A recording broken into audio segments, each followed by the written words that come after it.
actually, there is some. Okay, I think we should start because there is some connectivity problem.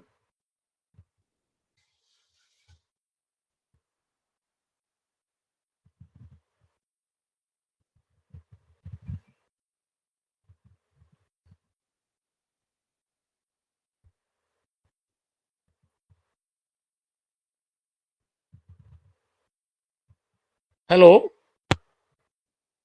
hello. ହଁ ଆମେ sir ଶୁଭା ଯାଉଛି। ଶୁଭା ଯାଉଛି ତ? ହଁ, ନାଇଁ ଆକ୍ଚୁଆଲି ସେ ଲିଙ୍କ ଗୋଟେ ମୋ ପାଖରେ ଆଉ ଗୋଟେ ଲିଙ୍କ ପଳେଇ ଆସିଥିଲା, so I could not start. Okay, ଆଚ୍ଛା, ଆମର ଆଜି ପଢିବା କଥା MPSE 007 ତ? ହଁ ସାର୍। ଆଚ୍ଛା ଆଚ୍ଛା, social movements and politics in India. I think that was um, the course, I think. ହଁ ସାର୍ ସେଇଟା। Okay then. So we should start now because of certain there was some link was not properly given to me. That is why it was delayed. But now we'll start. That is social movements. So welcome. I welcome all of you to this session. This is a discussion on social movement and politics in India. In fact,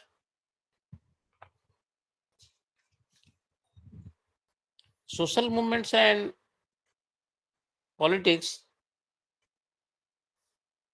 this is definitely one of the uh, topical things. And social movements, they have always been the significant part of the people's activities. And they have not only opened new issues and debates in the academic discourse, they have also caught the attention of the policymakers. It is, however, a different matter whether all the social movements have been successful in their goal or not. But as a result of the changes in the social and economic situations in the country and also in the international sphere, or let us say in international political economy, a large number of social groups, they have emerged on the social and political scene in India.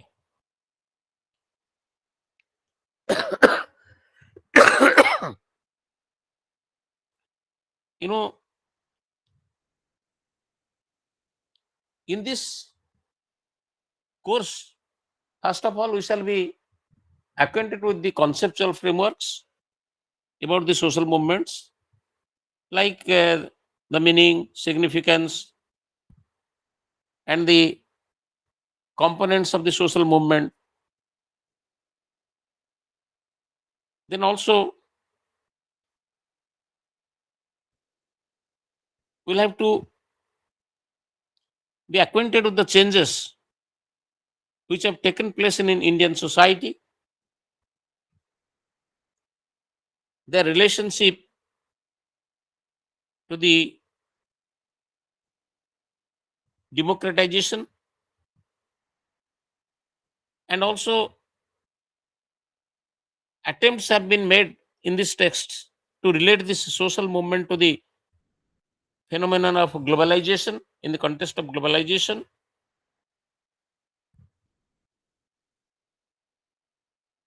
So likewise, it will definitely have a very interesting reading as such.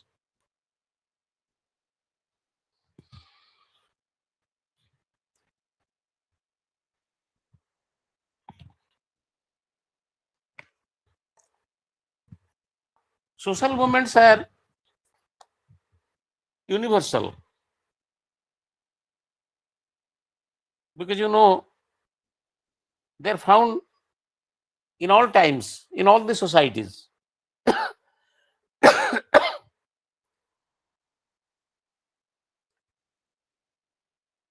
Maybe that their nature, their frequency,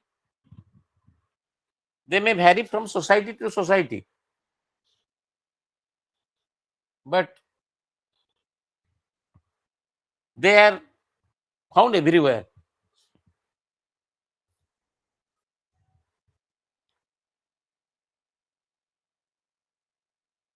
And these movements, they have played an important role in distribution of power among various segments in society.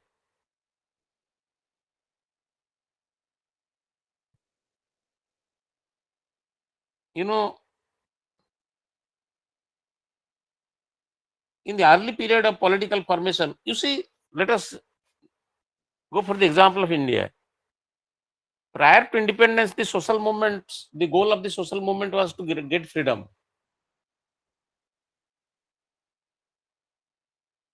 But after independence, the nature of the movement, the very objective and goal of the movement, they have undergone changes.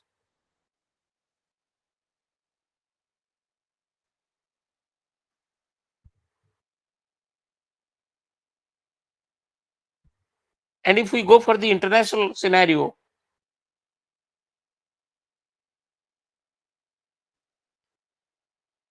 for example, at a particular period of time, movements have come. For example, in case of the Christian world, there are movements like Reformation and Renaissance. There was a period when the movements they have played a very important role in challenging the church, the authority of the church. They have also challenged the feudal authority, foreign rules.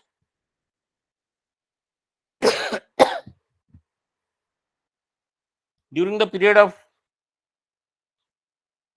movements which have been targeted for, or the objective of those movements are to get freedom, like the French and Russian Revolution, Indian freedom movement, the Bolshevik Revolution in Russia, they have profound impact on our life. During a particular period, let us say after the Great Depression, 1930s, there is fascist revolution in Germany. There is Islamic movement in Middle East, Hindutva movement in India. So, understanding of the social movement is important not only for those who are dissatisfied with the present social and political order, but also for those who are very much contented with the system. Our understanding of the nature of political institutions, their working, nature of the constitution, political decisions, and legislation, they remain incomplete without understanding social movements.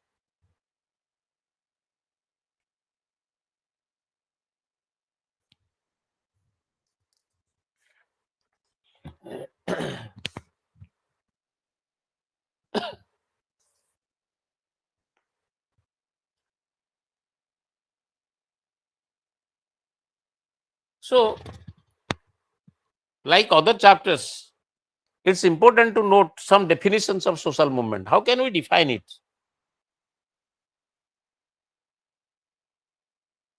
Sometimes social movements and political movements, they have been interchangeably used.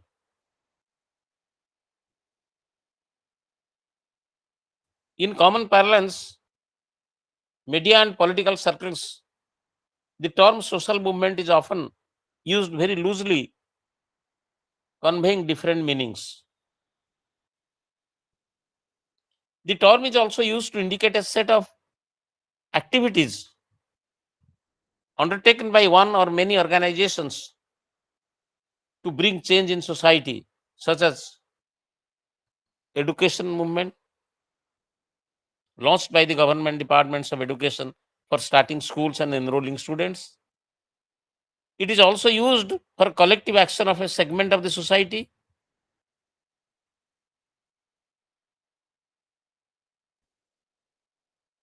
So,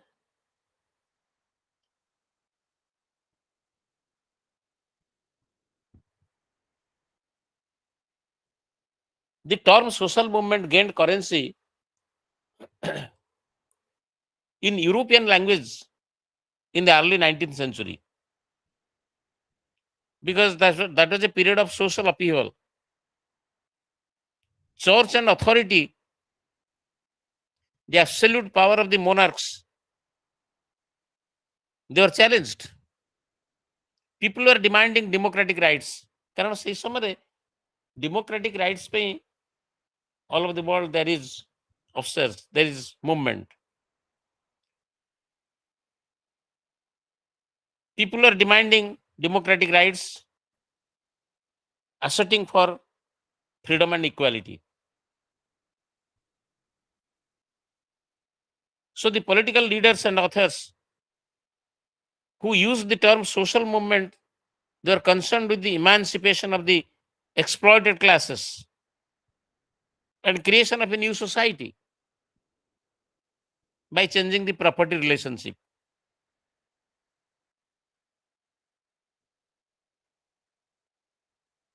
So various social activists and scholars,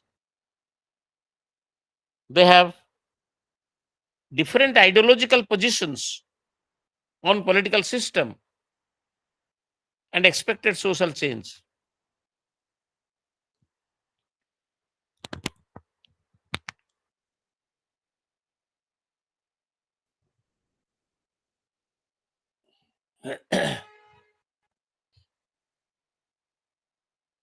So various scholars, they have defined social movement from various angles. So there is no one meaning of, because however, this social movement always indicates a social change. I only can cite few examples from the texts so that you can understand better.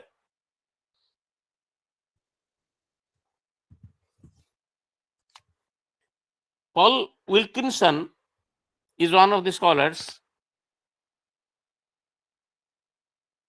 who defines social movement as a deliberate collective endeavor to promote change in any direction and by any means, not excluding violence, illegality, revolution, or withdrawal into the utopian community. So, if we go by this definition, we can find that social movements are clearly different from historical movements or historical tendencies or trends. It is important to note, however, that such tendencies and the influence of the unconscious or irrational factors in human behavior may be of crucial importance in illuminating the problem of interpreting and explaining social movements.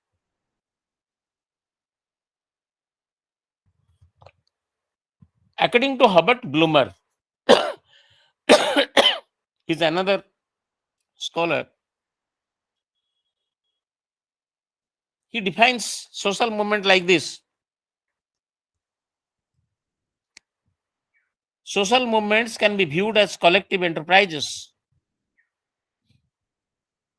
to establish a new order of life.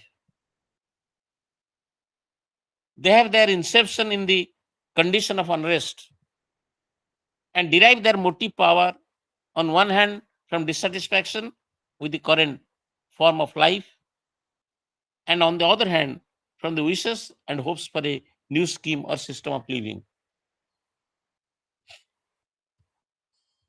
According to Sidney Tarot, social movements are collective challenges based on common purposes and social solidarities in sustained interaction with elites, opponents, and authorities.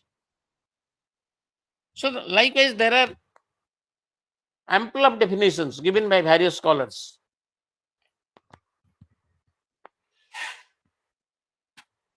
But one thing is very, very clear that if we discern all these definitions, we can find out three important elements. Those elements are collective action, social change, and common purpose.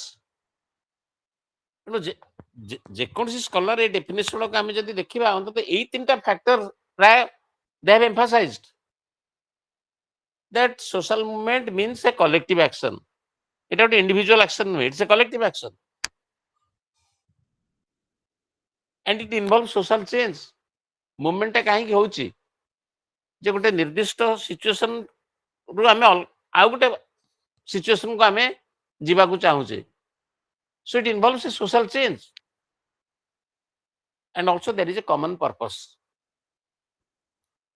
So these are the three important elements which are very much present.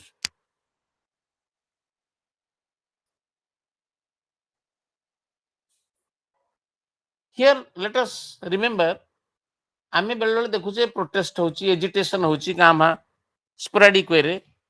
They are not social movements. ଗୋଟେ agitation ହେଇଗଲା, ଗୋଟେ protest movement ହେଇଗଲା, these are not social movements. Because ଗୋଟେ demonstration বা ଗୋଟେ agitation ଗୋଟେ social change ଆଣିବା ପାଇଁ ଉଦ୍ଦିଷ୍ଟ ନୁହେଁ. That is a very sporadic activity. So the agitations or protests, they do not conceive any social change. They are only reactions to a particular situation. ଧର ଆମେ କହିବା ଗୋଟେ ଫିଜ୍ ପଢିଲା ଗୋଟେ education ଇନଷ୍ଟିଟ୍ୟୁସନରେ there is a agitation by the students. ଆମେ ତାକୁ term କରିବାନି ଯେ this is social movement. This is an example. No, this is not a social movement. This is simply one reaction to a particular situation. So this is something different from social movement.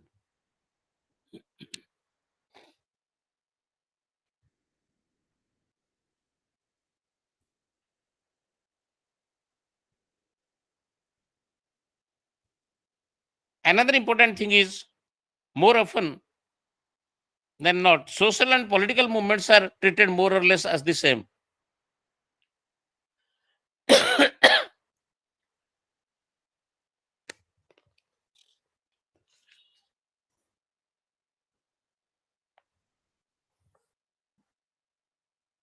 But there are differences between the social and political movements.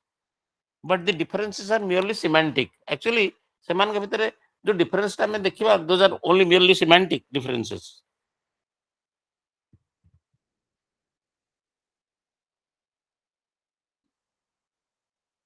Except those collective efforts which are mainly and so far confined to personal salvation in relation to the supernatural power, they do not relate to social structure, and within as well as inter-community relationship. But the same movement, when it enters in the arena of social relationship affecting public domain, it gets character of a political movement.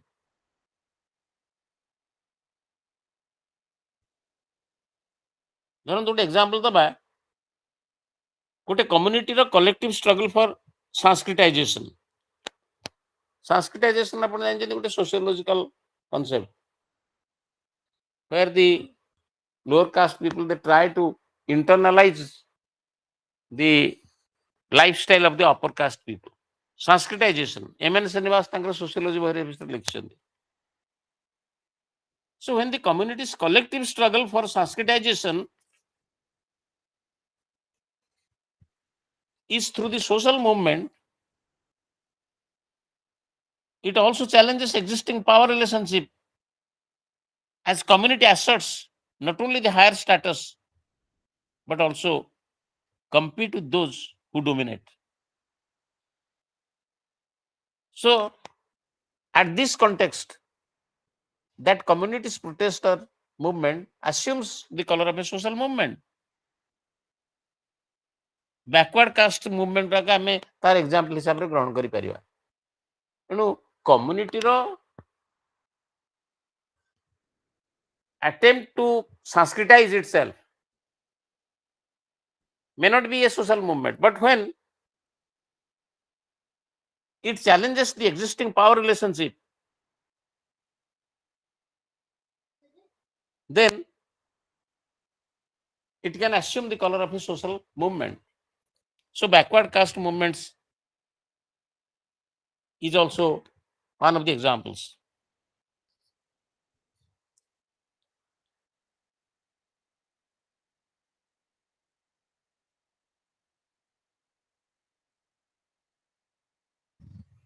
So scholars like Rudolf Herbel argues that all the movements have political implications, even if their members do not strive for political power. ତେଣୁ ଗୋଟେ movement social ମୁଭମେଣ୍ଟର member ମାନେ ଗୋଟେ political power ପାଇଁ strive କରି ନପାରନ୍ତି, but the implication is political. So that can assume the dimension of a political movement.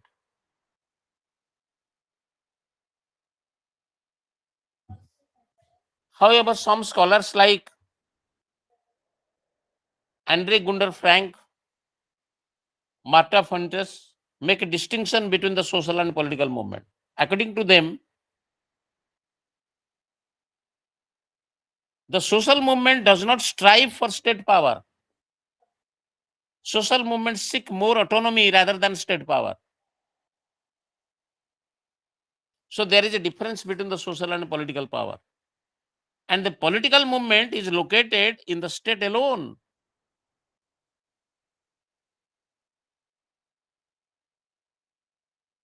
So according to these authors, I mean Andre Gunder Frank and Marta Fuentes,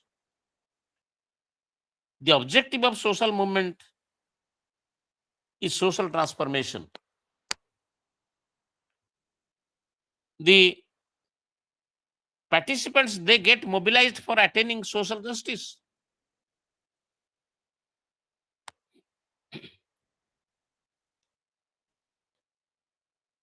Then we can have a reference to the extra constitutional or non-institutional path. The path the movements that they try to tread upon. So the social movements, they follow institutional and also they follow non-institutional path.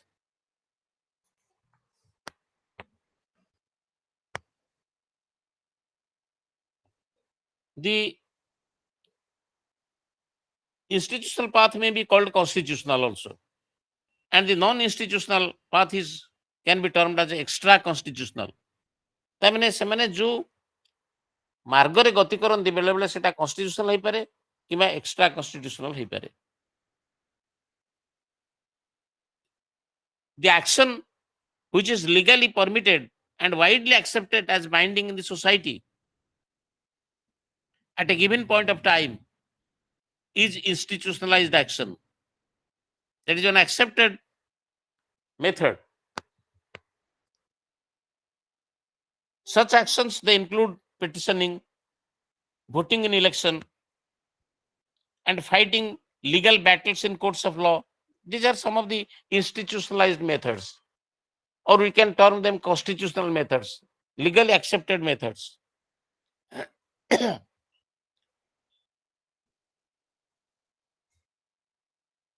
According to Rajani Kothari, direct action can be defined as an extra constitutional political technique that takes the form of a group action, which is aimed at some political change directed against the government in power.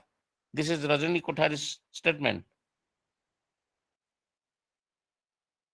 So, however, the line between the legal and illegal or constitutional and extra constitutional path is very thin, very ticklish. So, this is more a question of interpretation. The term extra constitutional can be also a matter of interpretation. Non institutionalized collective action takes several forms like protest, agitation, strike, satyagraha, gherav, etc., and riots.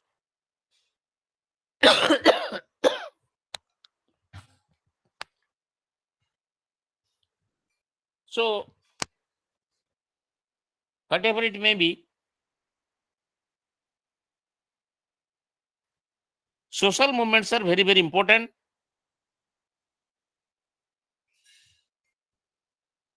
And the political philosophers, they plead for a necessity, and sometimes they plead for inevitability of the social movement. Social movement ର ଆବଶ୍ୟକତା ରହିଛି ଏବଂ ବେଳେ ବେଳେ ସେଗୁଡ଼ିକ ମଧ୍ୟ inevitable. They will definitely happen in the society.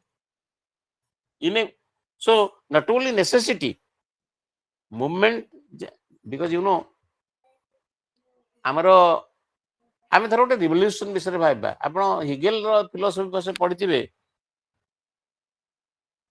Hegel has justified war in the sense ଯେ ସେ କହୁଛନ୍ତି ଯଦି ସି ଭିତରେ ଷ୍ଟର୍ମଟା ନାହିଁ,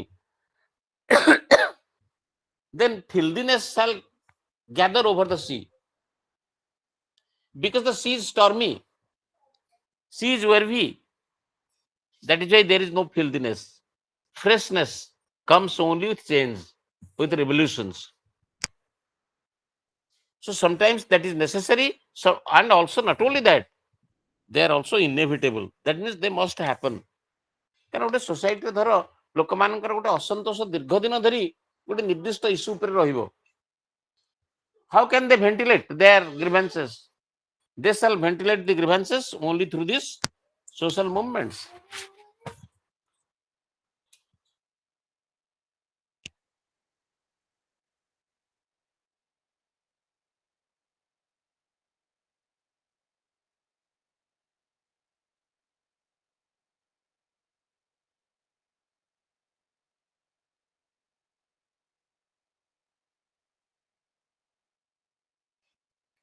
So,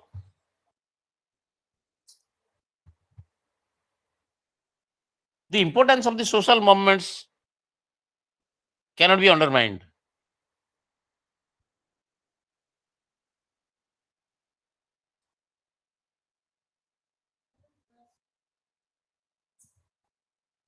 Sometimes some revolutionary movements are there to oppose the present political regime and the system, and to establish the system which they consider ideal or perfect. So once the new or ideal social order is established, social movements have no place to exist. What at the most requires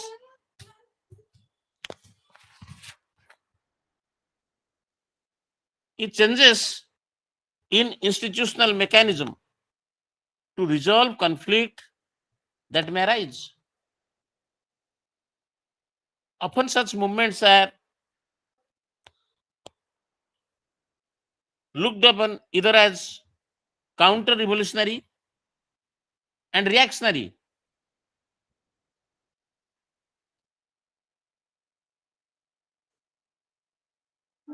So the assumption that the ideal political system is ipso facto capable of resolving all conflict in society is simplistic. Such view is dangerous for democratic social order. There cannot be an end of history. There cannot be any final destination, foolproof system. That is why even you see the philosophers like Plato and others, even ancient philosophers, they even think of Heraclitus, who has given us the idea of flux. Flux means change. ଆପଣ ମାନେ ସେ ହିରାକ୍ଲିଟସଙ୍କର ଗୋଟେ ଉକ୍ତି ଜାଣିଥିବେ, you cannot step twice into the same river. It means events are changing. They're fast changing.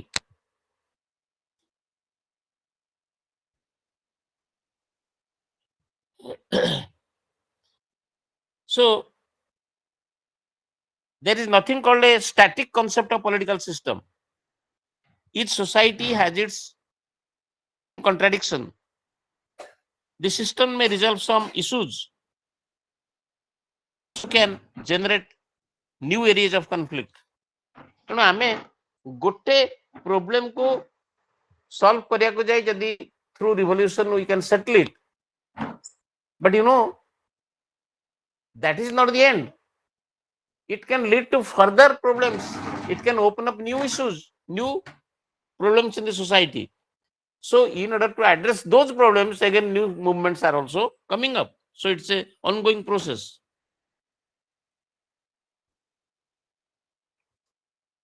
Social movements, they provide a possibility for articulation of grievances and problems. ତେଣୁ social movement ଟା କାହିଁକି important? କାରଣ ସେ ଆମକୁ ଗୋଟେ scope provide କରୁଛି ଯୋଉଥିରେ କି grievances are articulated, problems can be solved. Through the movement, pressure can be built on the state. ତେଣୁ policy maker ମାନଙ୍କ ଉପରେ ଗୋଟେ pressure ମଧ୍ୟ through the social movement it can be given. Social movements, that is why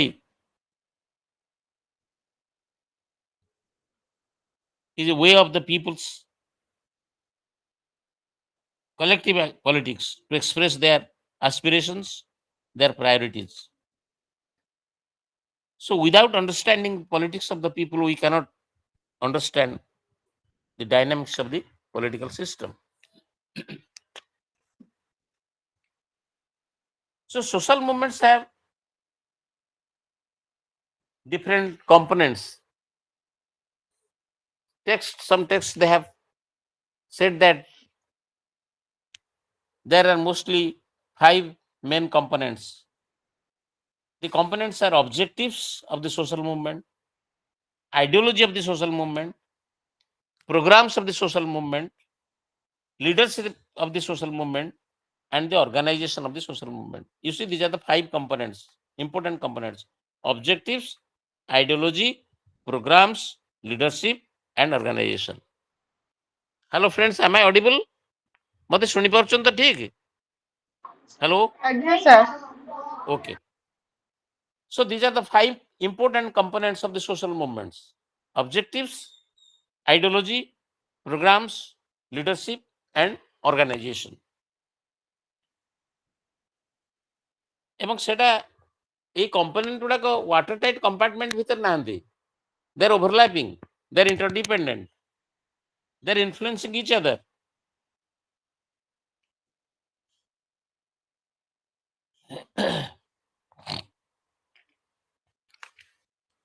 Social movements thus involves mobilization of the people.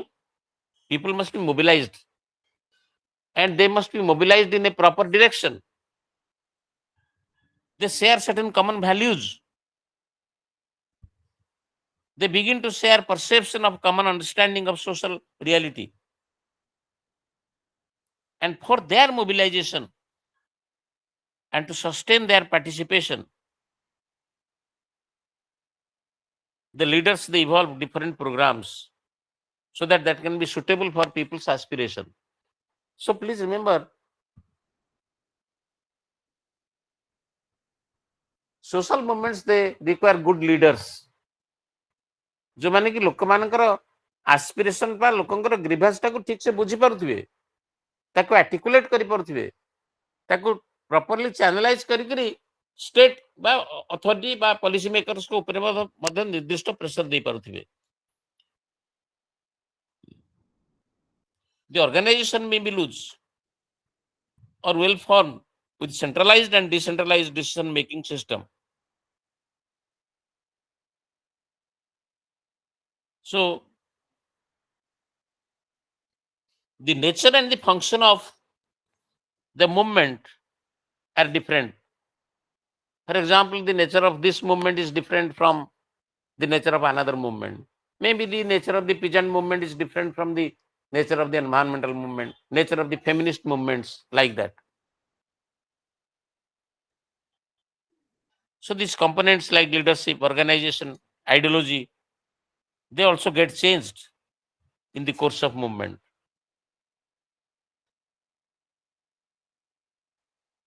So this is the regarding the component, the very purpose, the very definition of social movements.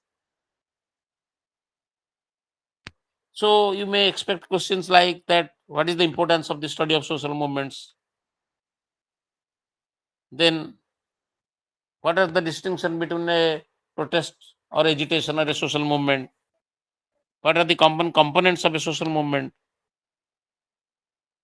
Likewise, some of these rudimentary questions may be expected. Then the next thing is that study of social movement आमे केमती करिबा. आपण माने अन्य जेमती आमे political theory रे पढुचे बा international relations रे पढुचे, approaches to the study, we must get acquainted with the approaches to the study of social movements. So mostly we shall find that there is Marxian approach, there is Gandhian approach, and also there is liberal approach.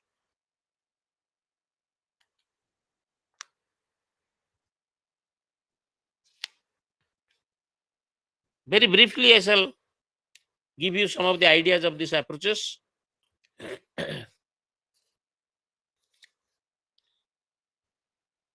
Think of Marxist approach.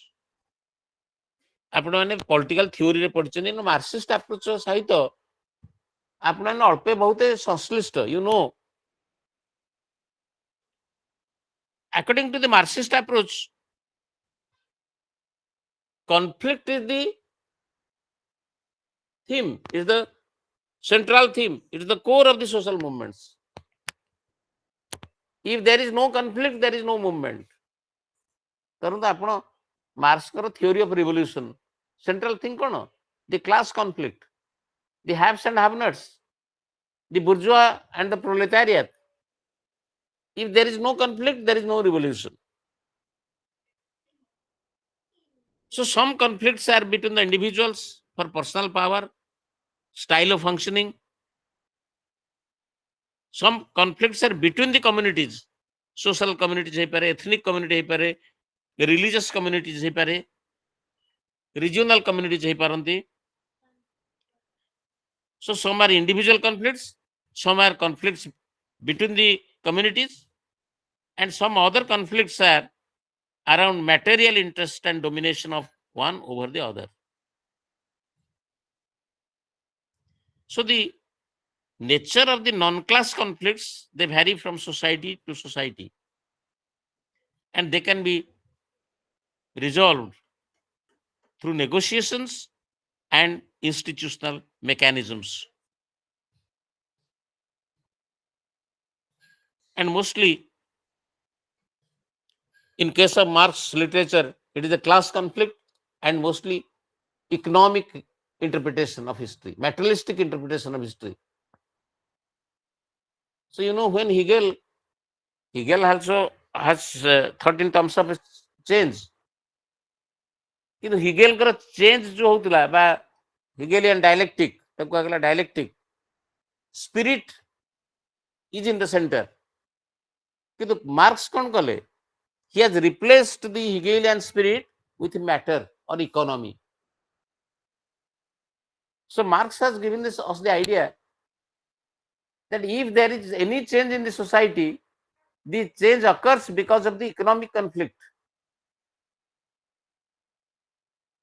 The change occurs because there is some change in the economic substructure of the society. प्रत्येक society row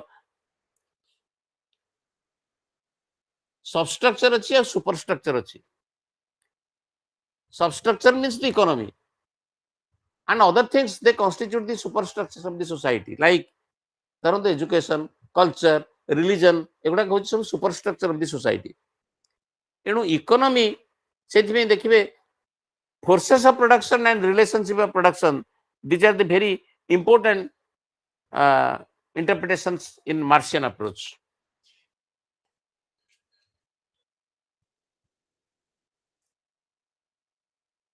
Those who own and control the means of production, they take away the surplus from those who produce. I think easier haba बुझिया पे जे Karl Marx concept रे theory of surplus value, theory of alienation, theory of class conflict, then class war, then classless society, and finally statelessness.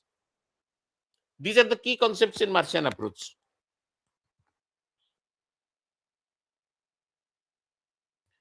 Though to Marxists, structural causes of conflicting economic interests are central, number of Marxist scholars, they have begun to pay attention to ethnic, religious, and other cultural factors. Some of them, they have begun to analyze the nature of the consciences of the exploited classes. So according to the Marxist scholars, members of the same class not only have common interests vis-a-vis other classes, but also share a common consciousness regarding their position in society, and they share common interest. So, a common consciousness to this a member of the particular group that can only lead them towards collective action. No, collective action. Members of a particular group, they have the same type of consciousness, and that can only facilitate their collective action against the ruling classes. Karl Marx ସେଥିପାଇଁ କହିଛନ୍ତି, ଆପଣ ଯଦି communist manifesto ଦେଖିବେ, that he has given a very big call. Workers of the world, unite. You have nothing to lose but your change. ताମାନେ ସେ ଗୋଟେ ଆହ୍ୱାନ ଦେଇଛନ୍ତି worker class କୁ, that if you unite, you have nothing to lose. Rather, you have to gain. What you shall gain? You shall gain the victory over the expropriators, the bourgeois class, the rich, the haves.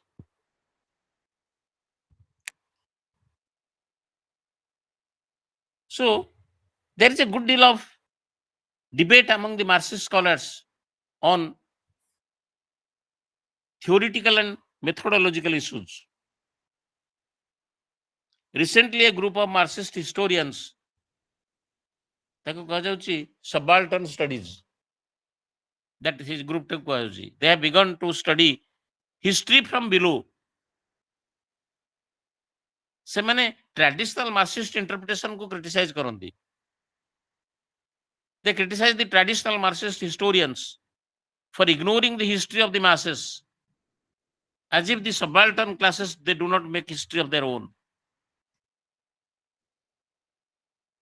It is argued that the traditional Marxist scholars, they have undermined cultural factors and viewed a linear development of class consciousness. On the other hand, the subaltern studies historians, they're strongly criticized by other Marxist scholars for ignoring structural factors, viewing consciousness as independent of structural contradictions. So they are accused of being Hegelian idealists. And subaltern study, बेले बेले purely economic angle को चिंता न करके cultural side ऊपर emphasise कले. They criticize the traditional Marxists for ignoring history of the masses. So likewise, there are also various new type of interpretations in the Marxist approach to the study of movement, social movement. ଆଉ ଗୋଟେ ଆପ୍ରୋଚକୁ ଆମେ ଯିବା structure function, ଯୋଉଟା କି ଆପଣ theory ମାନଙ୍କରେ ପଢିଛନ୍ତି structural functional approach. You know, it is argued by several liberal scholars like William Conhoser, Robert Nisbet, Edward Seal.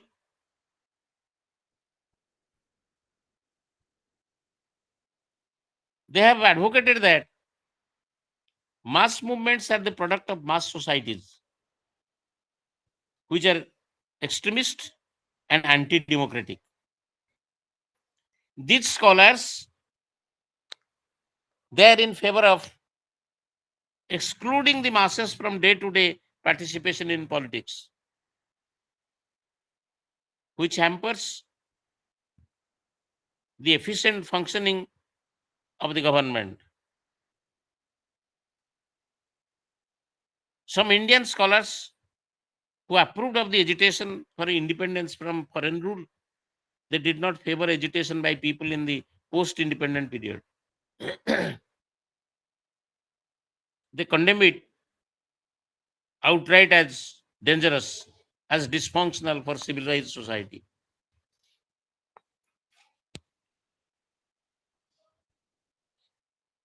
The scholars, those who advocate this theory of political development,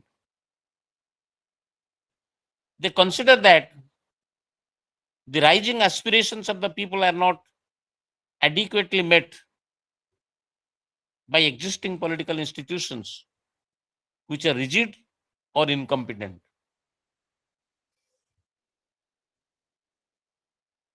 There is always a gap between the expectation of the people and performance of the system. କାରଣ ଲୋକ ସିଷ୍ଟମରୁ କିଛି ଚାହୁଁଛନ୍ତି, ଧରନ୍ତୁ the masses, they expect something from the administration, but you know, as the gap between the expectation of the people and the performance of the system widens, political instability and disorder, it occurs, and it leads to mass upsurge. So Rajni Kothari argued that direct action is inevitable in the context of India's present day parliamentary democracy, because there is a general climate of frustration, there is ineffectiveness of the known channels of communication, the alienation and the atomization of the individual, the tendency towards regimentation, and the continuous state of conflict between the rulers and the ruled. All these factors, they made the ideal of self-government more and more remote. ତେଣୁ ସ୍ୱାୟତ୍ତ ଶାସନ ନିଜକୁ democratic ସେଟଅପ୍ର ଗୋଟେ ଅଂଶୀଦାର ହବାର ଯୋଉ ଆଗ୍ରହ, ସେଇ ପ୍ରକାରର ଗୋଟେ ଆଟମୋସ୍ଫିୟର ଆଉ କ୍ରିଏଟ ହବାର ଚାନ୍ସ ନାହିଁ because of this factors. Because there is a general climate of frustration. People know that their expectations, they are not being met by the rulers, I mean the administration. The channels of communication, they are ineffective. ଲୋକମାନଙ୍କର ଡିମାଣ୍ଡଟା ଠିକ ଭାବରେ policy ମେକରଙ୍କ ପାଖରେ ପହଞ୍ଚି ପାରୁନାହିଁ. Communication channels are ineffective. So under these circumstances, the ideal of self-government is becoming gradually remote. এটা ধীরে ধীরে ଗୋଟେ ଡ୍ରିମ୍ ହିସାବରେ ପରିଣତ ହେବ. Democracy shall be virtually relegated as a theoretical concept. In practice, we cannot reap the fruits of democracy.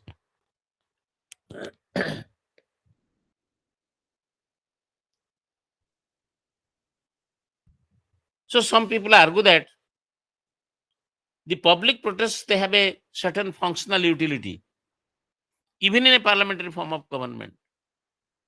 For example, David Belle, he observes that before and after independence, a large number of the people felt that the institutional means of redress of grievances, frustration, and wrongs, they are inadequate. जो system गुड़ाक आमर even independence पर हमको दिया है जहाँ through कि लोक मैंने ग्रीभांस टाको भेंटिलेट करें जहाँ थ्रू रे कि सेमाने फ्रस्ट्रेशन टाको चैनलाइज करें they have really become इनएडिक्वेट.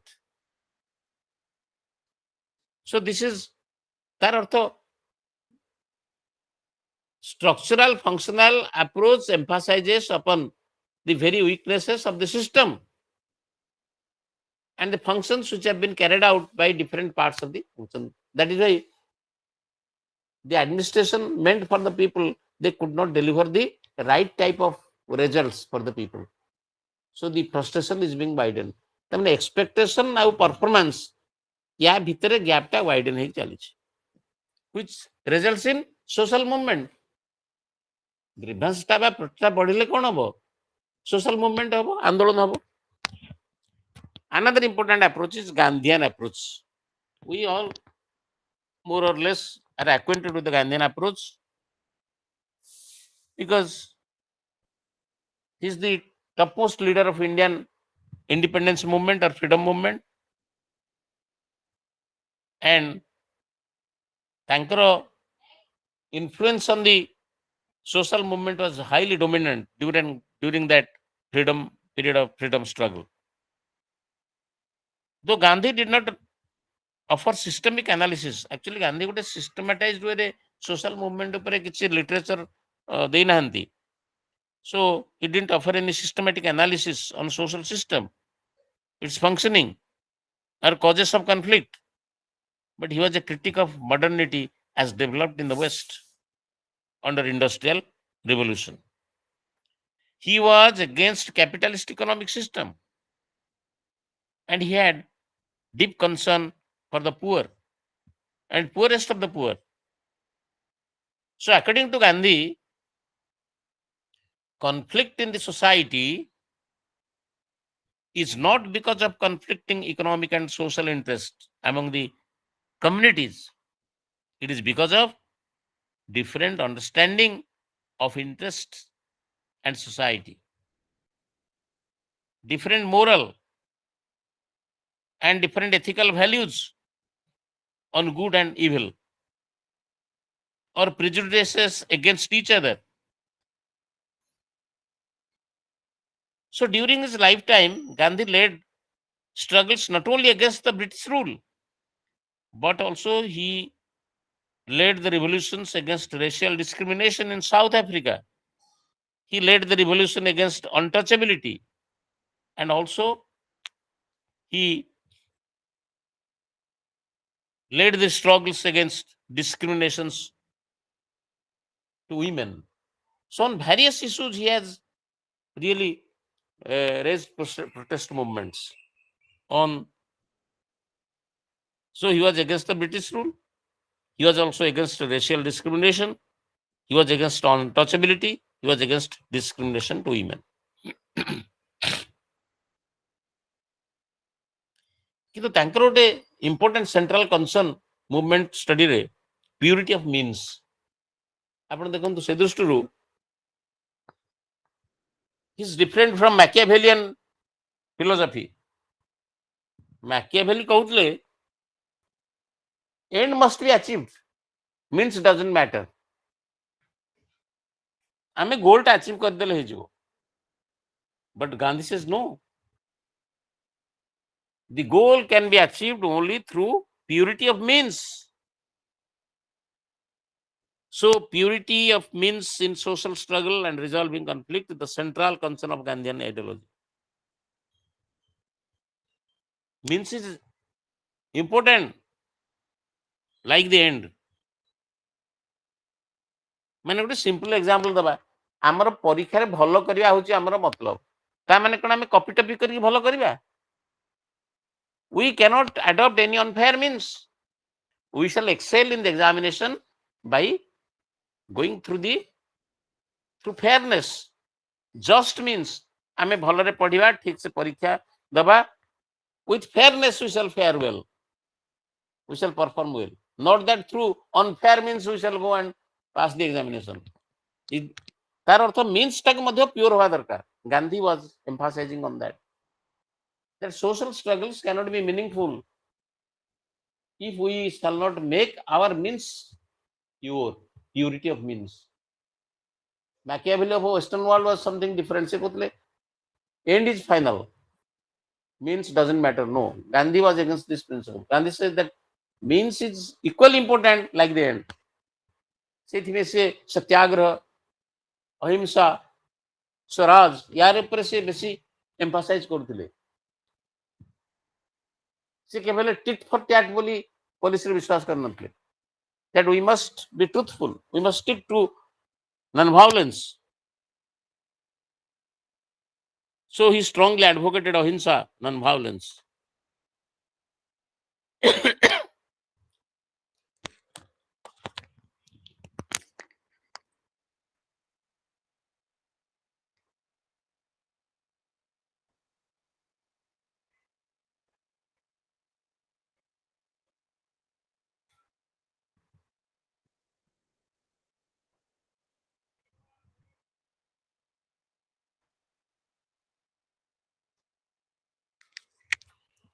So here lies the charm in the Gandhian approach. Purity of means. For Gandhi,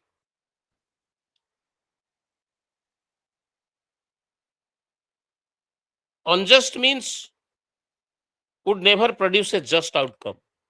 ସେ କହିଲେ ଆମେ ଯଦି ଅନଜଷ୍ଟ ମିନ୍ସରେ ବା ଗୋଟେ ଅନଫେୟାର ୱେରେ ଆମେ ଯିବା, କେବେ ହେଲେ ଆମେ ଗୋଟେ fair ଏଣ୍ଡିଂରେ ପହଞ୍ଚିବାନି.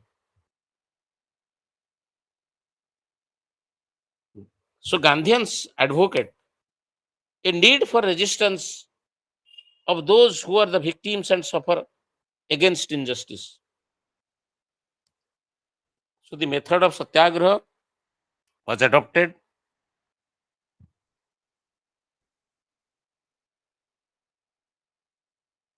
Satyagraha was a dialectical process where non-violent action or antithesis engages existing structures of power, that is thesis, in a truth-seeking struggle leading to a more just and truthful relationship, that is synthesis. It's like a dialectics, thesis, antithesis and synthesis. ଆପଣମାନେ ଏଟା ପଢିଛନ୍ତି ହିଗେଲରେ. Thesis is the family, antithesis is the bourgeois society, synthesis is the state. Likewise, some people have interpreted like, Mondurant, he has called this Gandhian approach the Gandhian dialectic. ସେ କହିଲେ ଗାନ୍ଧିଆନ ଆପ୍ରୋଚଟାକୁ ଆମେ ଡାଇଲେକ୍ଟିକ ମାଧ୍ୟମରେ ମଧ୍ୟ study କରିପାରିବା. ସେଥିରେ thesis ହେଉଛି କ'ଣ? Structure of power. Antithesis ଟା ହେଉଛି non-violent action, not violent action, non-violence. ଏବଂ synthesis ହେଉଛି just and truthful relationship, that is the synthesis. So in this technique, the victims, they oppose unjust law and also the act of oppressed, the foreign ruler, landlord, upper castes. They even break the unjust law and in consequence suffer punishment imposed on them by the authority. ତେଣୁ British ସମୟରେ ଅନଜଷ୍ଟ ଲକୁ ମଧ୍ୟ ସେମାନେ oppose କରିକି କାରାଗାର ଯାଇଥିଲେ, ଇମ୍ପ୍ରିଜମେଣ୍ଟ ଯାଇଥିଲେ. The potential of the satyagraha to change the opponent's position, Gandhi believed, came from the dependence of rulers on the cooperation of those who had the choice to obey or resist. So the method of satyagraha is often called passive resistance.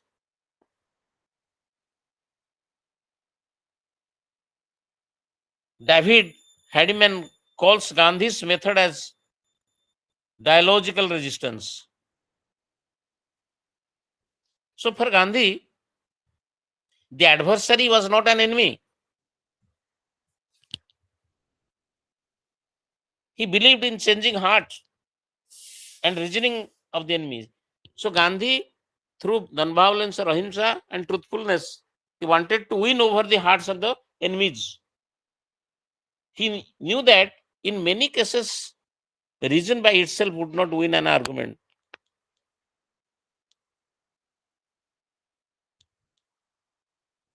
So some scholars, some like Weher, they termed Gandhi's approach to conflict as self-limiting one. Gandhi was challenging a number of political and social conditions in British rule, in British India. Most notably the colonial rule, caste, religious discriminations, exploitation of workers, peasants, and women, like that.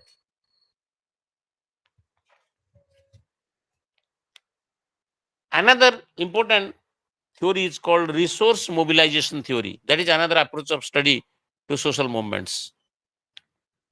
Resource mobilization theory is an outcome of rational choice theory. जो मैंने theory rational choice theory विषय जानते नहीं, तार उड़ा outcome. It is based on the assumption that individuals' actions are motivated by goals which express their preferences. Some of the proponents of this RMT, that is resource mobilization theory, they argue that social movements for revolutionary changes by the marginal sections is out of impulse and emotion. Therefore, they do not sustain for long and they fail. ଏଟାକୁ ଆମେ କାହିଁକି resource mobilization theory କହୁଛେ? Because the theory purported to show that the success of a movement depends on the resources available to be used. ସେଥିପାଇଁ ଆକୁ resource mobilization theory କୁହାଗଲା. ଏଇ theory ଯୋଉମାନେ advocate ସେମାନେ believe କରନ୍ତି ଯେ ଗୋଟେ protest movement ବା ଗୋଟେ revolution କା ଗୋଟେ social movement ର success ଟା depend କରୁଛି on the resources available to be used. जो resource ଯଦି available sufficiently ନାହିଁ to be used, then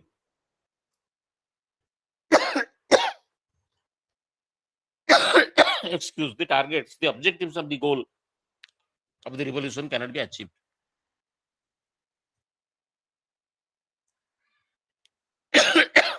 So scholars like excuse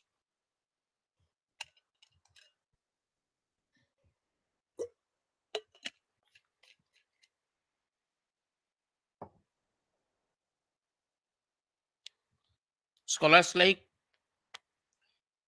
Jenkins and Perot, they argued that protest and movement formation only occurs when the necessary resources are pumped into it. ଯଦି necessary resources available ନାହିଁ ତେବେ ଏବଂ ତାର ଅର୍ଥ ଗୋଟେ movement cannot be sustained, ସେ ତାର strength ପାଇବନି.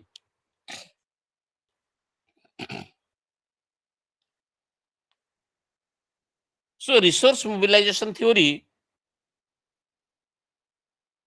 reacts against the older views of social movements, that is communism, Nazism, as irrational protest of the marginalized, as tending to extremism. Then resource mobilization theory sees social movement like black civil rights or environmentalism as individually rational attempts to mobilize resources in pursuit of politics by other means.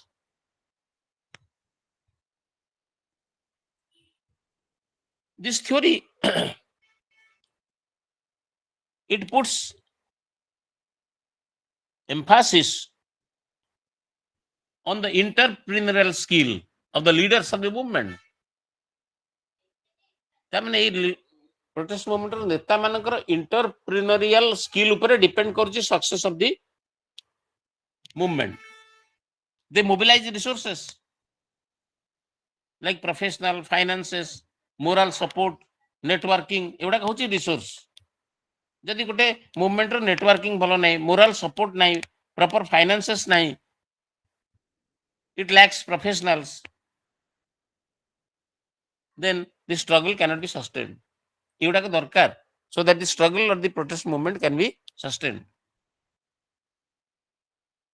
So the leaders of the successful movements, they have skills to create organization and mobilize people.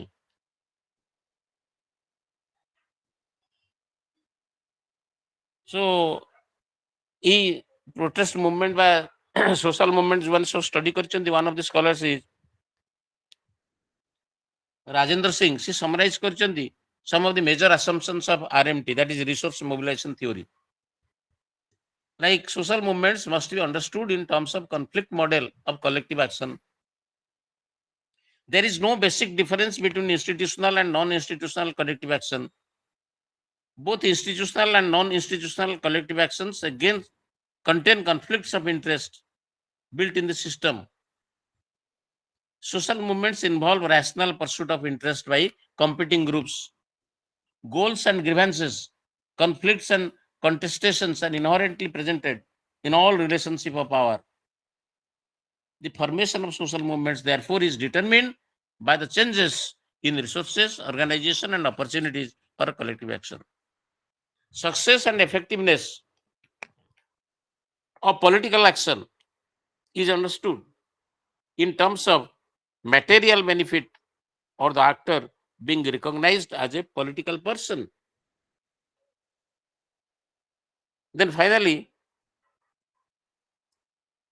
the mobilization of men in contemporary social movements involve the use of large-scale advanced communication techniques, bureaucratized organization, and utilitarian drives and initiatives. These are some of the assumptions which are summarized by one of the scholars, Rajendra Singh, who has made a lot of research on these social movements. Another important theory is relative deprivation theory. The theory of relative deprivation is mostly popularized by American scholars. Relative deprivation is defined as actors' perception of discrepancy between their value expectations and their environment's apparent value capabilities. Value expectations are the goods and conditions of life to which people believe they're justifiably entitled.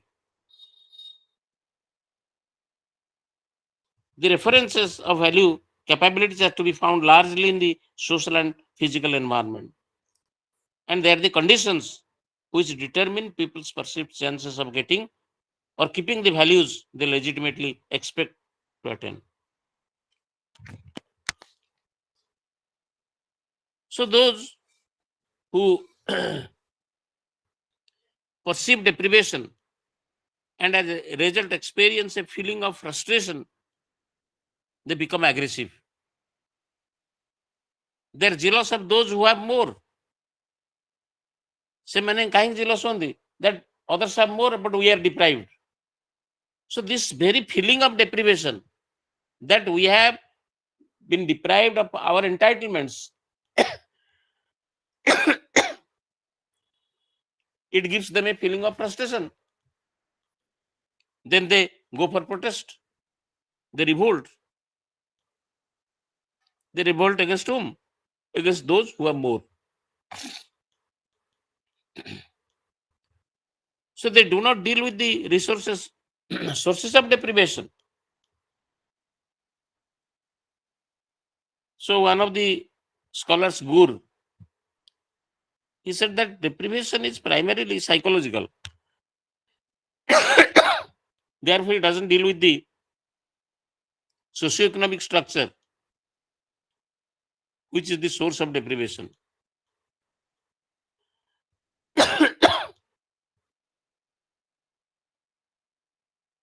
When it becomes collective perception, deprivation of region, community, or caste, it takes the form of collective action.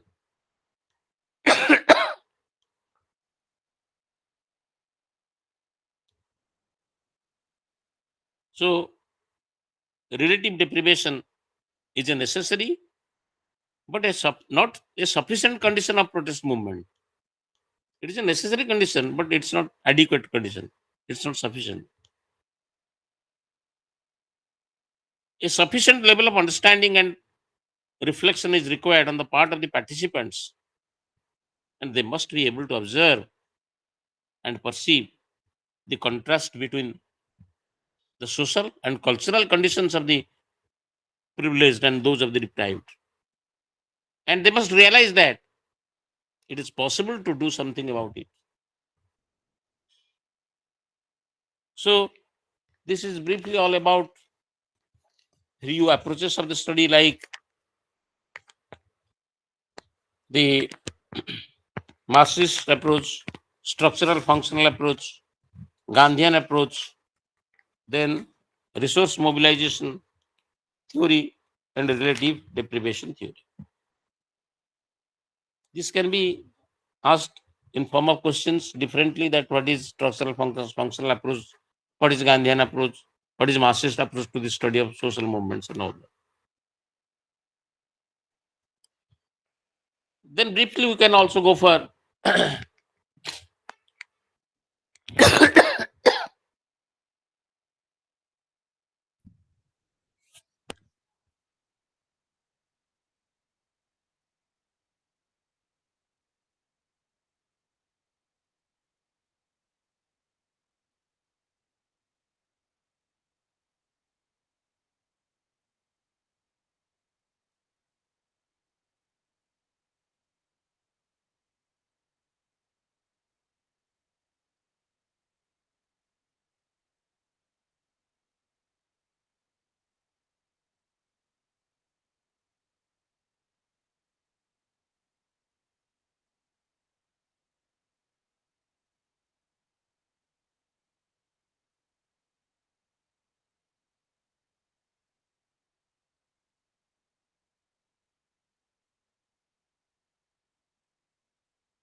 hello, hello, am I audible?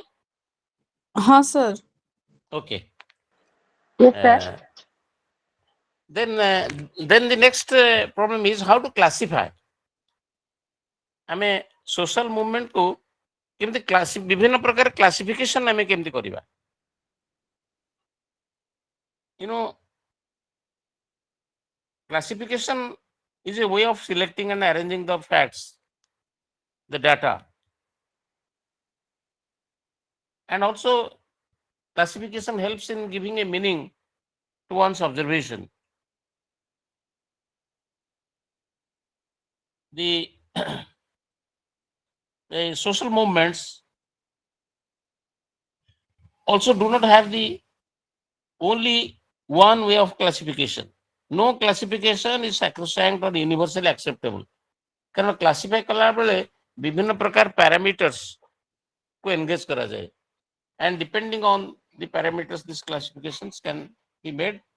So it is a more or less related to a theoretical framework, and the question that one wants to understand, same movement can be classified in several ways depending upon the focus of the study. For instance, a collective struggle for people raising issue of pollution can be called environment movement, and also human rights movement or middle class movement. माने गोटे निर्दिष्ट movement को आम environment movement कहि पारुछे, गोटे middle class movement कहि परिबा, किबा human rights movement मध्ये कहि परिबा. So it can be classified in several ways. Focus of study को base करिकरी.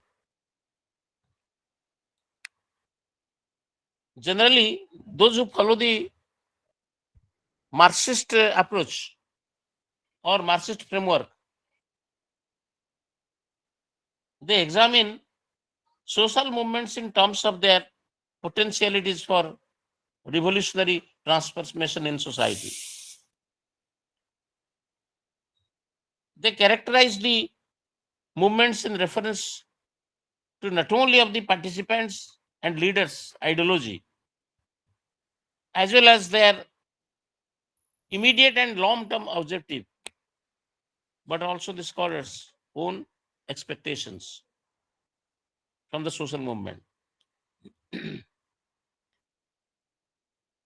So in this framework, Marxist framework, movements are classified on the basis of what they attain or likely to attain and the objectives of the collective action against the political system.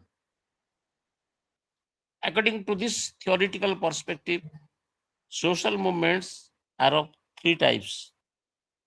They are revolt or rebellion, they can be reform, there can be revolution. You see, three types of movements can exist depending on this parameter or framework of movement or the focus. One is revolt, or that can be also termed as rebellion, and the other type is reform, and the other one is the revolution. Revolt or rebellion protest against the political system or regime and may also make attempts to change in the authority of the government, but it does not question nor it aims at changing the political system. Mark, this is a very important observation. जोटा कहूची revolt और rebellion ସେମାନେ ଗୋଟେ political system ଏଗେନ୍ଷ୍ଟରେ protest କରନ୍ତି and they also make attempts to change in the authority of the government or the ruling elite or the rulers, but it does not question nor it aims at changing the political system. ସିଷ୍ଟମଟାକୁ ସେମାନେ change କରିବାକୁ target କରନ୍ତି ନାହିଁ. This is the nature of rebellion. In short, the movement is against the regime rather than the system. ରେଜିମ୍ଟାକୁ ସେମାନେ overthrow କରିବାକୁ ଚାହାନ୍ତି, ସିଷ୍ଟମଟାକୁ change କରିବାକୁ ଚାହାନ୍ତି ନାହିଁ. Let the system continue but the regime should be overthrown. I think you can understand. So, suppose this is a system which is called kingship. They can target to change a king, but not to change the kingship. ଏଣୁ ଗୋଟେ ନିର୍ଦ୍ଦିଷ୍ଟ ରେଜିମ୍ଟାକୁ ସେମାନେ change କରିବାକୁ ଚାହୁଁଛନ୍ତି, କିନ୍ତୁ ସେମାନେ କିଙ୍ଗସିପ୍ଟାକୁ overthrow କରିବାକୁ ଚାହୁଁନାହାନ୍ତି. ତମେ system is not targeted, regime is targeted. A revolt is a challenge to the political authority aimed at overthrowing the government, and a rebellion is an attack on existing authority without any intention or seizing state power to change the system.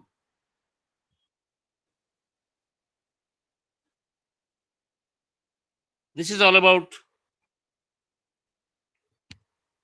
rebellion. Reform movement ଦେବେ କ'ଣ? The social movement which aims at bringing certain changes in the system and not transforming the system completely is called reformist movement.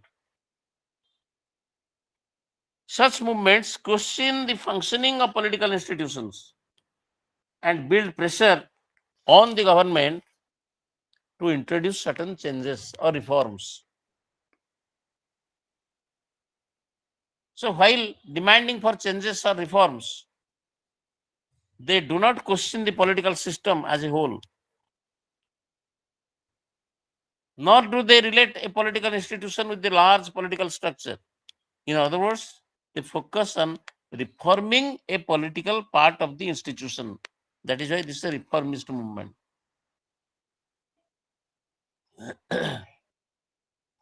Like, let us say, reforms like child marriage or reform, they're trying to reform. If there are certain movements, those who try to reform certain customs like child marriage, dowry system को उठेवा ପାଇଁ, or norms such as animal sacrifice, untouchability की विरोध करिवा, social arrangements such as hierarchical order, जाति प्रथार उच्छेद करिवा, एवडा कहउछ कोन reformist attitude. So these are reformist movements. So reform does not challenge the political system per se. It attempts to bring about changes in the relation between the parts of the system in order to make it more efficient, in order to make it more responsive, and also more workable. What about a revolution? Reform gala, rebellion gala, reform gala, revolution. In a revolution, a section of the society launch an organized struggle to overthrow not only the established government and regime, but also the socio-economic structure which sustain it. For instance, the Naxalite movement. It is not only challenging the particular government, but aims at overthrowing the state, which is feudal, and desires to establish communist state.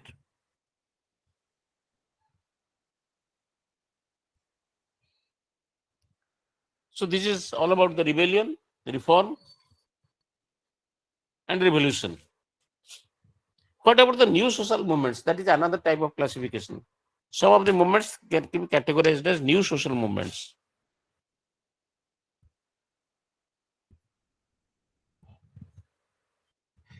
These movements, the old movements, social movements, they're also known as the classical movements. The classical movements or the old movements, they primarily focus on the state power and on class consciousness of the participants. The examples of the peasants or working class movement against the feudal or semi-feudal economic structure, they fall in this category. কিন্তু ଏବେ ଦେଖିବେ କିଛି recent movement after 1960s in Europe. For example, the peace movement, environment movement or ecological movement, women movement, these are called new social movements.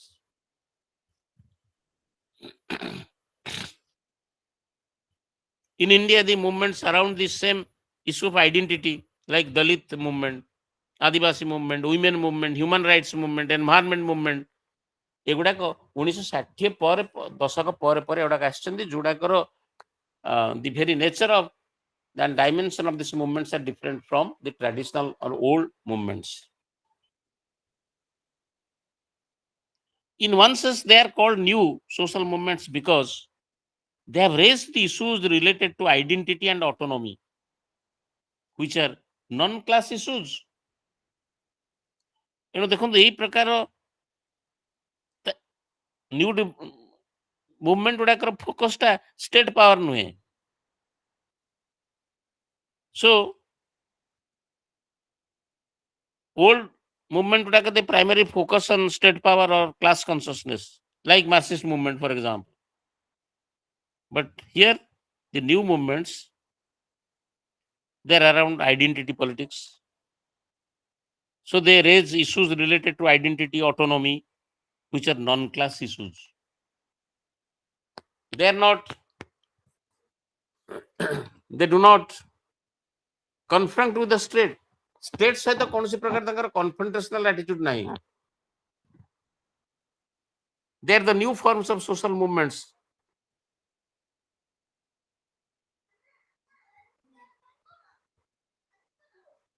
For instance, however, it is simplistic to say that in the past people did not raise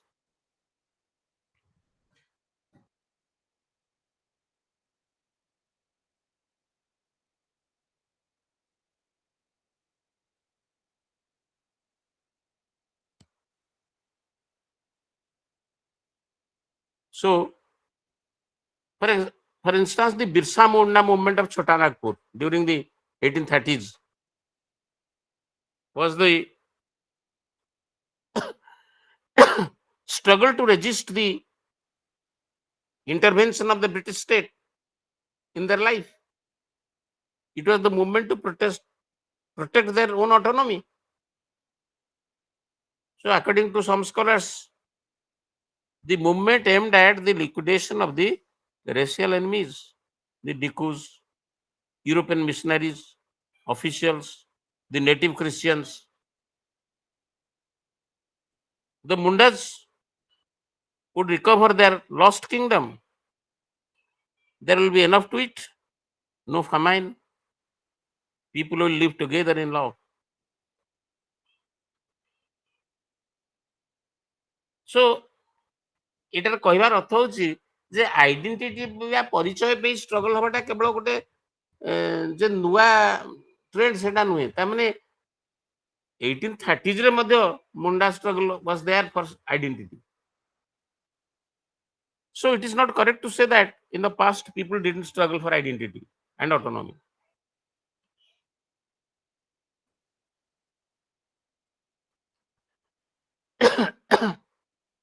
Therefore, the old and new are not related to time.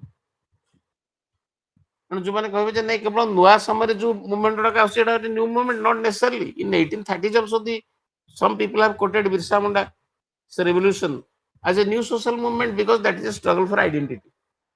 ସେଟା ପୁରୁଣା ସମୟରେ ହେଇଥାଇ ପାରେ, that was a struggle which is being done in the old times, but still then that was a struggle for identity. I think you understand. So old and new are not related to times. They differ in their features actually. Old new ଟା ତାମାନେ old ସମୟରେ ମଧ୍ୟ new social ମୁଭମେଣ୍ଟର features ନେଇକରି ଅନେକ movement ହେଇଥିଲା।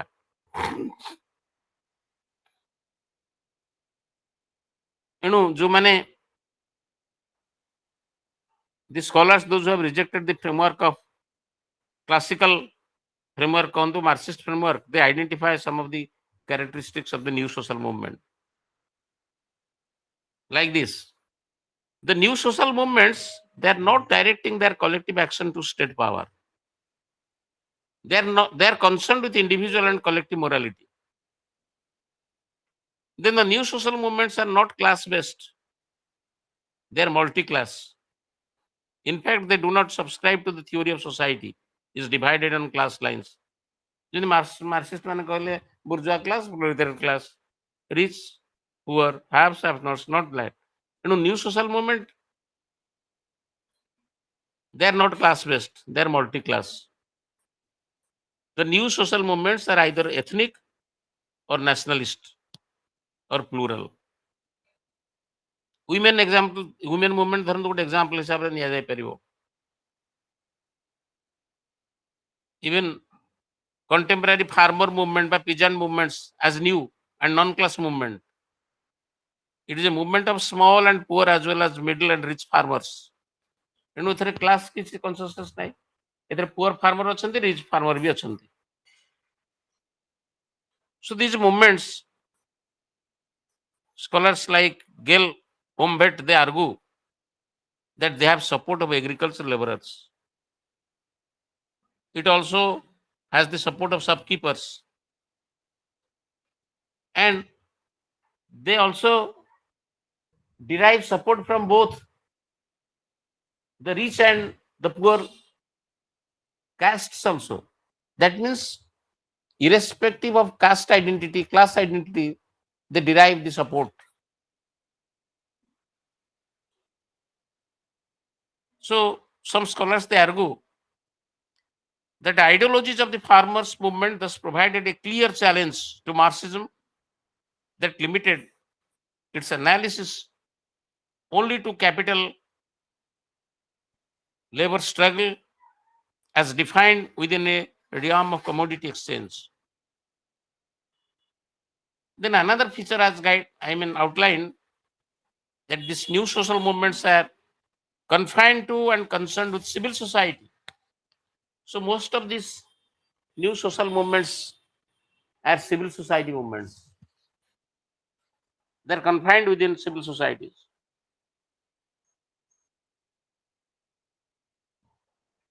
So according to the advocates of this new social movement, the proponents of this new social movement, civil society is getting diminished. Its a social space is suffering a shrinkage. And the social of the civil society is eroded by the controlling ability of the state.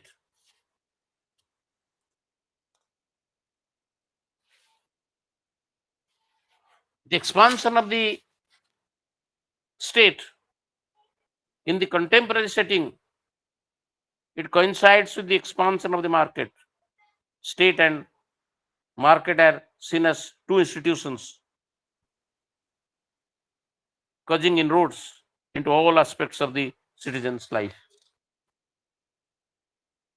So, with this concept of new social movement, the importance of civil society institutions they have come up. These new social movements are not around economic issues of land, wage, or property. They are primarily concerned with the self-identity, autonomy of an individual or one community. Therefore, Dalit movement for dignity and Adivasi movement for their autonomy, they're treated as new social movements. Even women empowerment, because they are, through the movement, they're struggling for their own identity, their own rights, autonomy.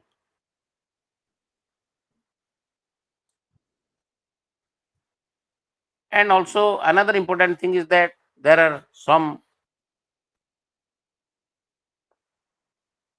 for some new social movements, which are grassroots and micro movements, and they do not have to capture state power on their agenda. They're democratic in their organization structure. They're concerned with democratization in day-to-day life. They focus on communication and identity. And there are also issue-based movements.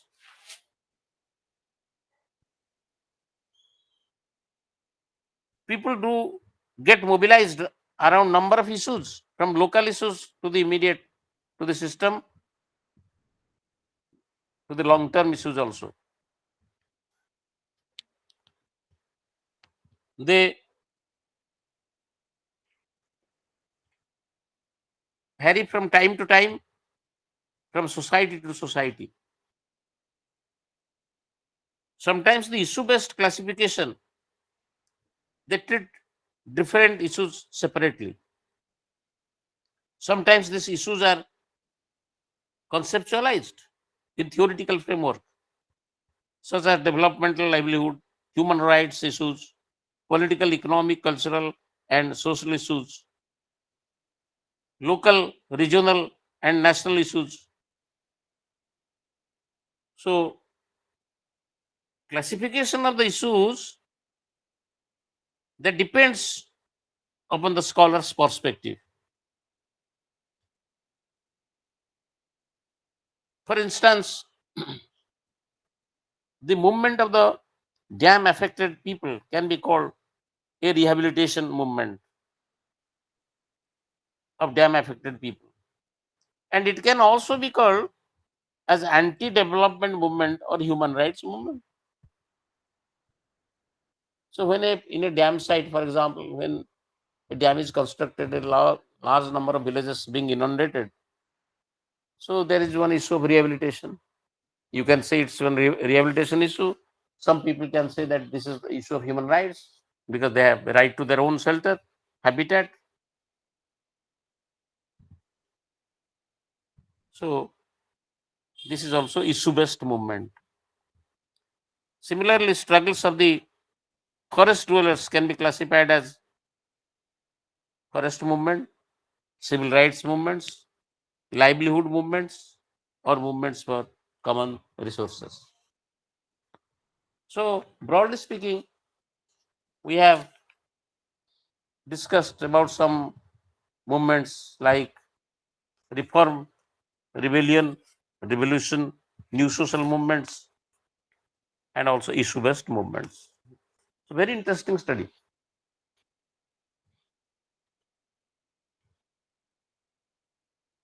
Then I think another 15 minutes left. We can touch upon some interesting dimensions like democratization and changing nature of Indian society.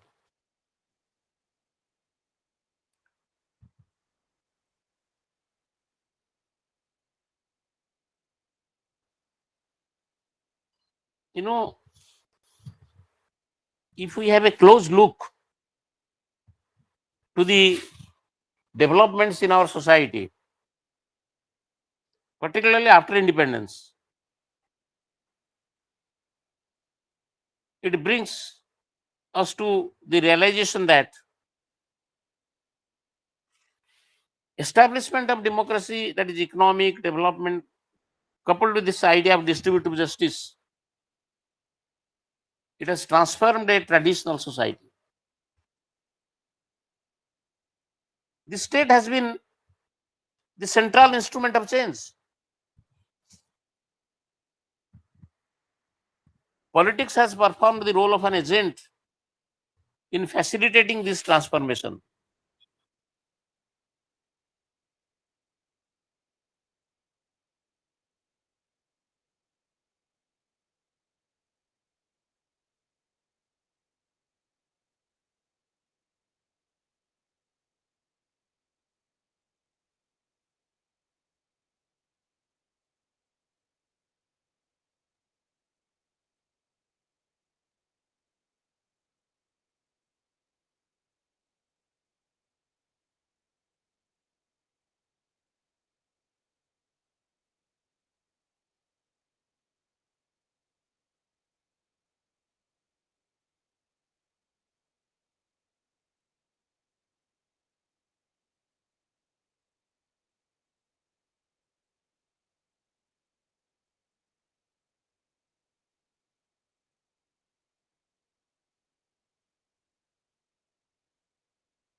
Hello. Okay. So this state has been the central instrument of change. Politics has performed the role of an agent to facilitate this change.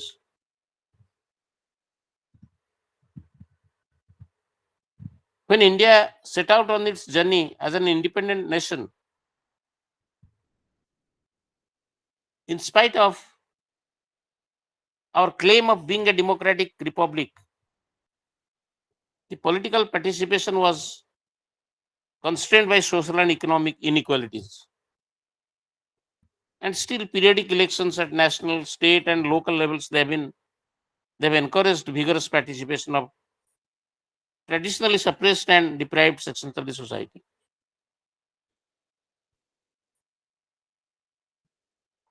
So, social and economic changes have gone a long way in relaxing the grip of rigid hierarchical structures, social discrimination, cultural attitudes.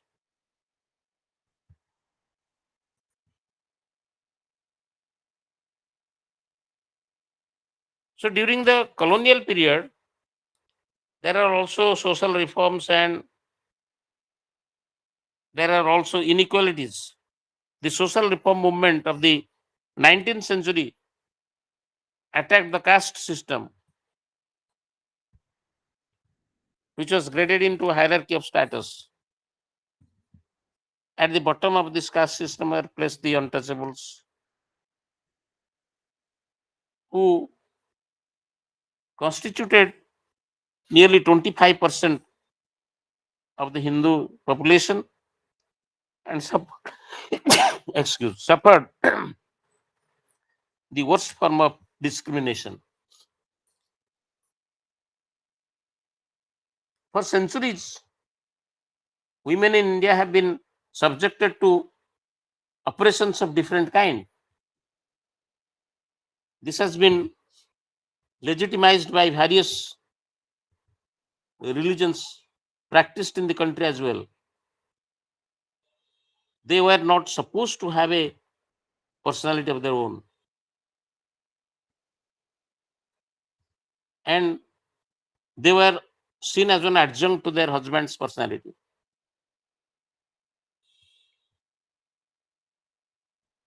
Prevalence of practices like polygamy, parda, child marriage, customs of sati undermined their position. So these social reform movements all over the country had a common theme, and it was improvement in conditions of women. So prior to independence also these reform movements were very much there.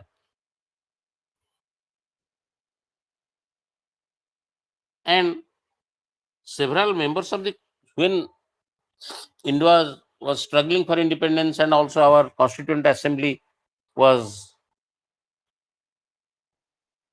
attempting the new constitution, several members of the Constituent Assembly were of the view that the values and institutions of liberal democracy would transform India's tradition-bound social structure. So Austin is of the view that members of the Constituent Assembly opted for the Westminster model of liberal democracy. We have gone for Westminster type, means parliamentary democracy, because we are familiar with that. Because a prolonged, our experience, because we are under the British Raj for more than 200 years, we have a familiarity with the working of the parliamentary type of government. A liberal model of democracy based on the ideas of individual choice, consent, liberty, equality was seen as a liberating alternative to the old traditional organizations like life based on custom, ascription, status, hierarchy, etc. And because of our familiarity with the working of the institutions under the colonial period, we have gone for a Westminster type of governance. Let us go to the preamble. We, the people of India, having solemnly to declare, this statement suggests liberty, equality, fraternity, dignity of the individual, social and economic justice, political justice. So, if you go through the preamble, all these things are assured to us. The order of the words indicate that social and economic justice are considered to be the fundamental norm of Constitution of India. The democratic society visualized by the makers of Indian Constitution lays due importance on building a just democracy. At the time of independence, the Indian state was being run by the elite political class, which was primarily made of upper caste males. They also had preeminence of urban English education. Brahmins also shared secular outlook. The government under the Congress party was a continuation of the British rule because, like the British, it didn't attempt to change the social order, but to adapt to it. Attempt by the parliament, the Congress party, to provide for economic, social, and educational upliftment of the underprivileged sections have largely been symbolic. There is also rise of backward classes in Bihar, UP, emerged as important political forces from 1960s onwards, in opposition to the Congress party, which was dominant by the upper caste. Mostly, Congress was the most dominant party, and it was dominated by the members of the upper caste.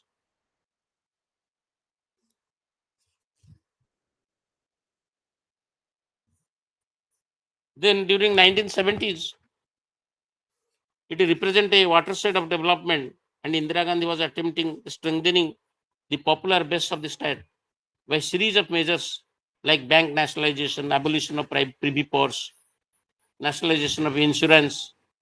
So policies targeting specific groups like SCs, STs, rural poor workers were also made.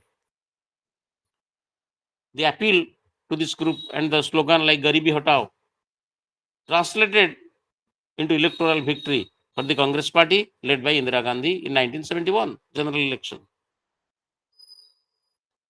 Then the Janta government's attempt to implement 25% reservation for the backward class met with stiff resistance from the upper castes. This issue polarized the backwards and forwards throughout the state.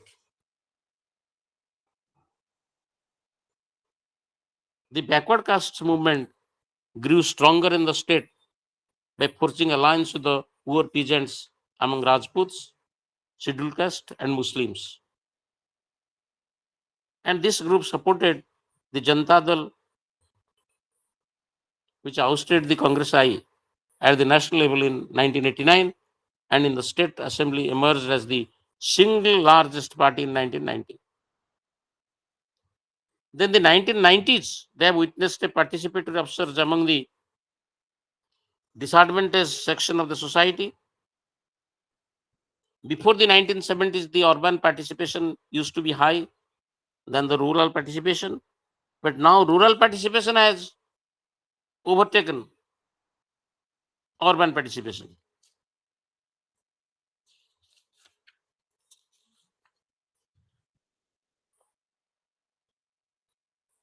Then the introduction of the universal adult surprise franchise, periodic elections, and of democratic consciousness led to forward caste dominance being challenged by first the middle castes, then by the Dalits, and capturing power by the OBCs and the Dalits appear to be a panacea for the inequalities of status and income inbuilt into the caste system. And Lalu Yadav came to power by giving the slogan like smash the upper caste. The prime concern of the leaders from these groups is gaining government in position. Similarly, the BSP, Bahujana Samaj Party, used the slogans which has prompted the lower caste groups gradually to come to power. They aim at achieving social change, not through social reforms, but by share in political and administrative power.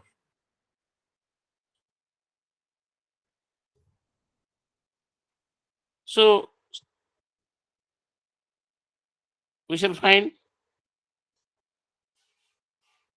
that the panchayat leadership also used to be in the hands of the people from the same section of the society.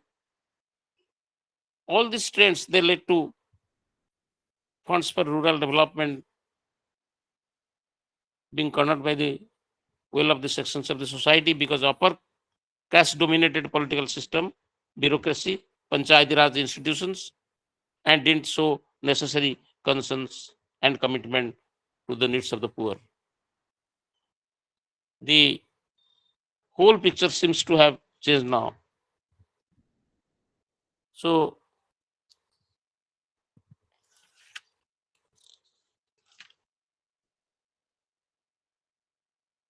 the Dalits, the minorities, the women, they have started raising questions about who is responsible for their grinding poverty. They have benefited from their movements and their organizations. They have also learned to extract gains from political parties in exchange of their support. So, a tangible outcome of the democratic process launched in India after independence clearly seems to be that it has succeeded in giving a voice to the marginalized. around the middle of 1990s, there has been an upsurge in political organizations, electoral participation of the disadvantaged groups. New parties have also tried to correct the imbalance in representation. And the most conspicuous outcome of the long process of social churning has been increase in representation of the lower castes in government, more particularly at the regional and local level. So it is backward looking and upper caste dominated, and seems very appealing to the elites and educated Indians whose interest is threatened by popular movements and lower caste assertions. So this is how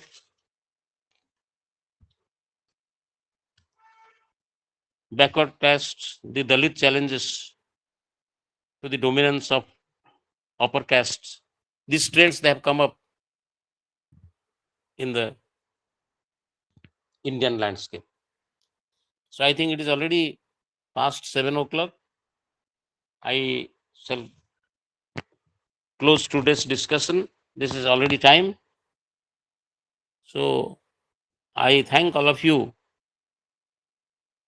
for the patient listening and participation. So thank you, all of you. Thank you, sir. So should okay, thank you. I think I'm Thank you, clear. sir. Thank you. I think I am clearly audible to all of you. हाँ sir. Okay. Yes, sir. Okay. Okay, we shall meet tomorrow at this time, 5 to 7 p.m. Thanks. ठीक है. Thank you, sir. love. Thank you.